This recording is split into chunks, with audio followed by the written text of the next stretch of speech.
Hello my dear student, I welcome you all my YouTube channel MSG Career Point. Now I am going to explain you class 9th English moment chapter number 3rd and this chapter name is Eswaran the story teller. तो student बने रहिएगा मेरे साथ।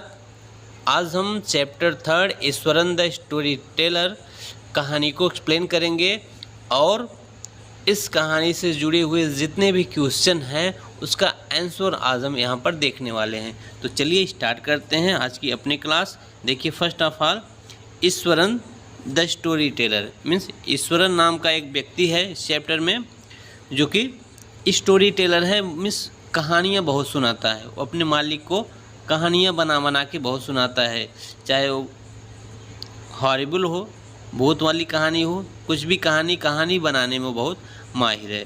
और उसके मालिक का नाम है महेंद्र नाम का व्यक्ति है और उसका सर्वेंट है ईश्वरन। ठीक, देखिए ईश्वरन ये है। और इस चैप्टर को हम लाइन बाय लाइन एक्सप्लेन नहीं करने चल रहे हैं क्योंकि आप शायद पढ़ चुके होंगे या फिर यूट्यूब पे बहुत ढेर सारे वीडियो मिलते हैं जो लाइन बाय लाइन एक्सप्लेन करके पढ़ाए गए हैं, लेकिन आंसर मिल पाना आपको बड़ा मुश्किल है। तो मैं सारे क्वेश्चन का आंसर कराने वाला हूं और इसके पहले भी हमने चैप्टर नंबर 1 और 2 का आंसर करा दिया है, उसको जाके आप प्ले लिस्ट में चेक करके नोट कर सकते हैं। ठीक, तो चलिए आज 3rd चैप्टर का आंसर आपके सामने हम एक्सप्लेन करने चलेंगे और इस कहानी के माध्यम से, स्टोरी के माध्यम से पूरा आंसर आपका क्लियर हो जाएगा। चलिए देखिए, ये है आंसर क्वेश्चन। इन क्वेश्चन का आंसर अब हम करने चल रहे हैं। अगर आप चैनल पर नए हैं तो चैनल को सब्सक्राइब कर लें और दोस्तों में भी शेयर करें। तो चलिए स्टार्ट करते हैं। देखिए हम आ गए हैं आंसर वाले शीट पे। Class 9th moments chapter number 3 Eswaran the story teller English. ठीक, तो ये आपका चैप्टर हो गया। क्वेश्चन नंबर देखिए, क्वेश्चन क्या है? In what way is Iswaran an asset to Mahendra? Asset का मतलब होता है संपत्ति या धन। किस तरीके से ईश्वरन महेंद्र का एक तरीके से धन था, संपत्ति था। तो आंसर नोट कीजिए। आंसर बहुत आसान है, आप देख देख के नोट कर सकते हैं। चलिए हम आपको बताते हैं। Eswaran was a good domestic assistant of Mahendra. Eswaran Mahendra का घरेलू असिस्टेंट सहायक था। Apart from cooking and doing house hold course he was a great entertainer for his master. Means एक कुकिंग, अच्छा कुक, अच्छा भोजन बनाने वाला, घरेलू काम करने वाला तो था ही, इसके बजाय वो एक अच्छा इंटरटेनर भी था। अपने मास्टर के लिए, अपने मालिक के लिए बड़ा ही मनोरंजन का काम करता था। भोजन तो बनाता ही था, मनोरंजन का काम करता था। He was good at managing resources as he could find vegetables out of nowhere. Also never had complained while accompanying his master. और तो और वो बहुत ही अच्छा मैनेज करता था। किसका? रिसोर्सेज का, सब्जियों का, हर चीज़ का। वो सब्जियां भी खुद ही उगाता था मेहनत से ना। तो इस तरीके से पूरा आंसर होता है। यहाँ पर हम शार्ट में आपको बता रहे हैं ताकि आपको समझ में आए कि रियल स्टोरी क्या है। तो चलिए आगे बढ़ते हैं और सेकंड क्वेश्चन देखेंगे। How does Eswaran describe the uprooted tree on the highway? Highway पे ट्री को किस तरीके से डिस्क्राइब करता है? क्योंकि ये कहानी है, कहानी को आपने अगर पढ़ा है, स्टोरी पढ़ा है, क्लास में पढ़ाया गया तो आपको याद होगा ईश्वरन जो वृक्ष एक रोड पर गिरा था हाईवे पर, उसको किस तरीके से कहानी के माध्यम से बना करके बहुत बढ़ा चढ़ा के किस तरीके से अपने मालिक को बताया था। तो वही क्वेश्चन किया जा रहा है। What effect does it want to create in his listener? और उसके बताने के अनुसार लिसनर्स में श्रोता, सुनने वालों के अंदर क्या इफेक्ट उत्पन्न होता है, क्या प्रभाव उत्पन्न होता है। तो चलिए आंसर नोट कीजिए। Iswaran describe the uprooted tree on the highway with eyebrow suitably arched and hand held out in a dramatic way. Means बहुत ही नाटकीय ढंग से उसको बताता है, एक्सप्रेस करता है उस अपरूटेड मीन्स गिरे हुए वृक्ष के बारे में। He would begin by saying that the road was deserted and he was all alone. Road को क्या कहता है? कहता है कि रोड उस समय वीरान था और वो अकेला था। Suddenly he spotted something that looked like an enormous bussy beast like sprawl across road। देखिए यह बहुत ही अच्छा एग्जाम्पल दिया है, मीन्स सिम्बोलिज्म का है कि वो वृक्ष अचानक उसने देखा कि कोई चीज़ गिरा। क्या गिरा पड़ा था? एनॉर्मस बसी, बसी का मतलब झाड़ वाला, झाड़दार बिस्ट, कोई जानवर lying sprawl across the road. उसने देखा कि रोड के आर पार कोई एक बहुत झाड़ वाला जानवर गिरा पड़ा हुआ है। मतलब डायरेक्ट नहीं बताता है कि उसने क्या देखा था, गिरा हुआ एक वृक्ष देखा था। He was half declines to turn and go back, means आधा ही गया था कि in decline to turn, means देखते ही डर गया, सोचा कि घर वापस चले जाऊं। But as he came closer he saw it was a fallen tree. लेकिन जैसे ही वो वृक्ष के और पास गया तो देखा कि यह तो केवल मात्र एक गिरा हुआ ट्री है, वृक्ष है, with it dry branches spread out, और उसकी सूखी हुई डालियाँ जो हैं उस रोड पे फैली हुई थी। The effect he want to create it's suspense and surprise ending to every small incident that he narrates to his reader. तो ऐसा क्यों वो बढ़ा चढ़ा के कहानी को बताया? क्योंकि वह नरेटर लिसनर सुनने वालों के अंदर सरप्राइज सस्पेंस पैदा कर सके। एक कहानी का एक अहम लक्षण होता है। तो आई होप आपको कहानी समझ में आई, आंसर भी समझ में आ गया होगा। तो चलिए आगे बढ़ते हैं।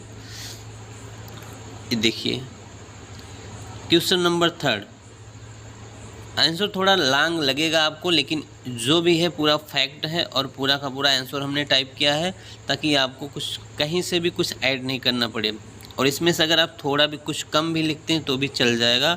How does he narrate the story of tusker? Tusker का मतलब होता है एलिफेंट, हाथी। तो एक टस्कर की स्टोरी को किस तरीके से नरेट करता है?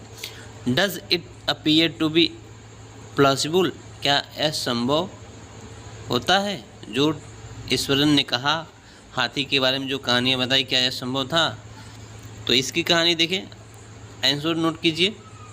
He started the story of elephant by giving a prologue in which he called elephant huge well-fed beast। Elephant को क्या करके कहानी स्टार्ट किया? ह्यूज वेल फेड मीन्स बहुत विशाल, अच्छा खासा खाने वाला बिस्ट, जानवर। He said that after escaping for the timber yard, the elephant started roaming about। वो कहानी में कहता है कि जंगल से होकर के वो गांव की तरफ गया ना। Roaming about stamp on the bushes and tore up wild creeper. अच्छा, जंगली जानवरों को तोड़, बसेस को, झाड़ियों को तोड़ते हुए, क्रीपर को, लताओं को तोड़ते हुए। Then he came to main road of the town. Main शहर के मेन रोड पे आ गया था हाथी। Smash all the stalls selling fruit mud स्पॉट। और दुकान, जो भी जितनी भी दुकानें लगी हुई थी रोड किनारे, सबको तोड़ता गया। मड स्पॉट मीन्स जो मिट्टी के बने हुए घर थे, दीवार थे, उसको भी तोड़ा।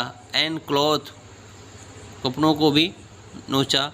And then it enter a school ground where childrens were playing. और फिर वो स्कूल में घुस गया, प्रवेश किया जहाँ पर बच्चे खेल रहे थे।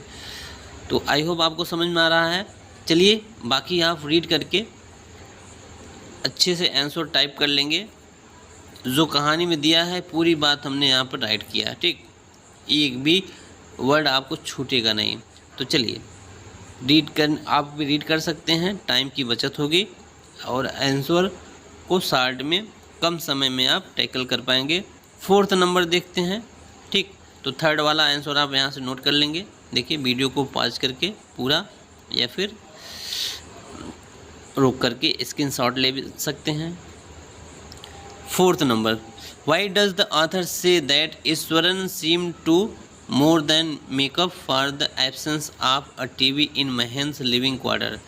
क्यों ऑथर कहता है कि ईश्वरन एक तरीके से महेंद्र के साथ रह के, महेंद्र के घर में एक टेलीविज़न की तरह काम करता था। कहने का मतलब एक इंटरटेनर की तरह काम करता था। The author says to because Iswaran provide a great company to Mahendra. ऐसा क्यों ऑथर ने कहा? क्योंकि ईश्वरन महेंद्र को बहुत ही अच्छी कंपनी, बहुत अच्छा साथ दे रहा था। He would chat with Mahendra at night when he return from his work. जब महेंद्र काम से लौटता तो ईश्वरन महेंद्र के साथ बहुत अच्छे से बात करता था, चैटिंग करता था, मतलब मस्ती, बातों बातों में मस्ती किया करता था। Eswaran would also entertain Mahendra by telling story. और ईश्वरन महेंद्र को कहानियाँ सुना करके इंटरटेन करता था। दस with the Eswaran surround Mahendra never failed bore and never failed necessity of having a TV for entertainment. इस तरीके से महेंद्र को कभी किसी और इंटरटेनर की ज़रूरत नहीं पड़ी, किसी टीवी की ज़रूरत नहीं पड़ी। राइट, चलिए आगे बढ़ते हैं। 5 number question. Mahendra call ghost or spirit a figment of imagination. Mahendra ने भूत की भी कहानी बताई थी। What happened to him on the full moon night. पूरी मून नाइट में क्या हुआ? Mahendra calls ghost or spirit. Mahendra भूत अथवा आत्माओं के बारे में बताया था। अ फिग ऑफ इमेजिनेशन, जो कि एक मात्र कल्पना मात्र था। ठीक। What happened to him a full moon night. और फिर उनके साथ क्या हुआ? किसके साथ? महेंद्र के साथ। ईश्वरन ने, सॉरी यहाँ आप देखेंगे, ईश्वरन ने भूतों की कहानी सुनाई थी, तो महेंद्र के साथ क्या हुआ? डरा कि नहीं डरा, देखते हैं। Iswaran calls ghost spirit figment of imagination because Iswaran inform him that they were living on a burial site, kept narrating to him story of various ghost he himself had encounter. तो अपनी कहानियों में ईश्वरन बताया था उसको कि बहुत सारे भूतों से उसका सामना हुआ है ना। बरियल साइट का मतलब होता है जहाँ पर लोग दफन किए जाते हैं, गाड़ दिए जाते हैं, वहाँ उस स्थान से उसने भूत देखा। और उसी भूत के चलते महेंद्र को रात में डर लगने लगा। और देखिए, one full night moon night Mahendra was woken up from his sleep by a low moan close to his window. तो एक रात महेंद्र रात को उठता है और देखता है कि डर के मारे वो खिड़की को बंद कर लिया, विंडो को बंद कर लेता है और मौन करता है। मौन का मतलब रोता है डर के मारे। At first he thought that it was a cat springing around the mess. उसको पहली बार लगा कि विंडो पर कोई कैट है और चूहे के लिए दौड़ रहा है। माइस मीन्स चूहा, माइस है। But the sound was too deep and guttural for a cat. लेकिन साउंड कैसा था? बहुत ही गहरा साउंड था, बिल्ली से अलग था। He registered looking outside that he did not want to witness a sight that might stop his heart beat. उसने सोचा कि बाहर देखूं, लेकिन खुद को कंट्रोल किया क्योंकि उसमें हिम्मत नहीं थी कि कोई अगर ऐसी चीज़ देखता महेंद्र तो शायद उसकी हार्ट बीट रुक जाती। ठीक। आई होप आपको आंसर समझ में आ रहा है। But crying became louder and less सब्टिल। जबकि बहुत तेज़ी से वो चिल्लाने लगा, एंड लेस सब्टिल, और थोड़ा गंभीर हो गया। He could not resist the temptation anymore, lowers himself to the levels of the window sill. He looked out to white sheet moonlight outside. Moonlight बाहर moonlight को भी देखता है। तो बच्चों, कहने का मतलब आप नोट कर लेंगे। चलिए आगे बढ़ते हैं। पूरी की पूरी लाइन रीड करने का मतलब है कि टाइम ही जाएगा, वीडियो लंबा हो जाता है। और लास्ट का क्वेश्चन है, देखिए, आई होप हमने थोड़ा इंडिकेशन दिया, आपको आंसर समझ में आ गया होगा। Can you think of some other ending for the story. क्या ईश्वरन ने जो कहानी बताई थी, जो कहानी सुनाई, इसका एंड कुछ और भी हो सकता है आपके अकॉर्डिंग?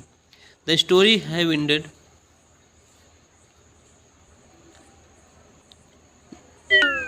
जिस तरीके की कहानी ईश्वरन ने सुनाई उसकी स्टोरी कुछ और भी हो सकती थी। मीन्स आपके अकॉर्डिंग उसकी कहानी क्या हो सकती है, आपको यह सोच के खुद राइट करना है। हमने राइट किया है the story could ended on a more positive note. तो कहानी और भी पॉजिटिव सकारात्मक रूप से कहानी का अंत हो सकता था। Instead of resigning from his job, Mahendra could have been so as real courageous man and provide the ghost a theory wrong. ना, महेंद्र जॉब से रिज़ाइन न देने के बदले वो हिम्मत दिखाता और भूत की वास्तविकता को समझता कि भूत ऊत कुछ नहीं होता, एक रांग है। And another ending can be both of Mahendra and Eswaran living the place together. और दूसरी एंडिंग यह हो सकती थी कि महेंद्र और ईश्वरन दोनों एक साथ उस स्थान से चले जाते कहीं। In turn to continuing their bond with which is depicted early in the story. ना, और अपना साथ दूसरे प्लेस पे जाकर के खुद की बॉन्डिंग को बरकरार रखते। Iswaran has been explain as a man of all season for Mahendra, क्योंकि ईश्वरन को महेंद्र के साथ हमेशा देखा गया है और इस तरीके से काम करता तो Eswaran man of all season बन सकता था कि महेंद्र के साथ हमेशा रहने वाला व्यक्ति बन जाता। ठीक, लेकिन कहानी लास्ट में कुछ अजीब हो गई। तो आप इसका आंसर अपने आप लिख सकते हैं, नोट कर सकते हैं अपने अकॉर्डिंग कि इस कहानी का एंडिंग क्या होना चाहिए था। तो चलिए, आई होप आप समझ गए होंगे। तो मिलते हैं अगले चैप्टर में एक अगले चैप्टर के क्वेश्चन का आंसर के साथ। तब तक bye bye, take care. Channel पर नए हैं तो चैनल पर ज़रूर विज़िट करें और सब्सक्राइब कर लें, दोस्तों में शेयर ज़रूर करें।